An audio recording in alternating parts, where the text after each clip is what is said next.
2026-2029ပညာသင်နှစ်အရှင်ငယ်ပညာကျောင်းများအားလုံးဇွန်လ1ရက်နေ့နံနက်ပိုင်းမှာစတင်ဖွင့်လှစ်သင်ကြားလျက်ရှိပြီး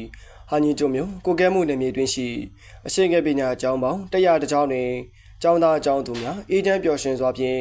ကျောင်းစတင်တက်ရောက်ပညာသင်ကြားလျက်ရှိကြောင်းသိရှိရပါသည်။ဟာညီကျွမြို့တွင်အရှင်ငယ်ပညာကျောင်းပေါင်း100ကျောင်းရှိရာအာထကကျောင်း17ကျောင်းအာထကခွဲကျောင်း15ကျောင်းအလာကကျောင်း12ကျောင်းအလာကခွဲကျောင်း12ကျောင်းအမကမူလွန်ကျောင်း9ကျောင်းအမကကျောင်း39ကျောင်းအရှင်ကပညာမူလတန်းကျောင်းခွဲ3ကျောင်းဖုံးတော်ကြီးတင်မူလတန်းကျောင်း2ကျောင်းတို့တွင်ကျောင်းသားကျောင်းသူများအေးချမ်းပျော်ရွှင်စွာကျောင်းတက်ရောက်ပညာသင်ကြားလျက်ရှိကြောင်းသိရှိရပါသည်ဒီသတင်းကိုဟိုင်းကြီးကျွန်းပြန်ဆက်မှ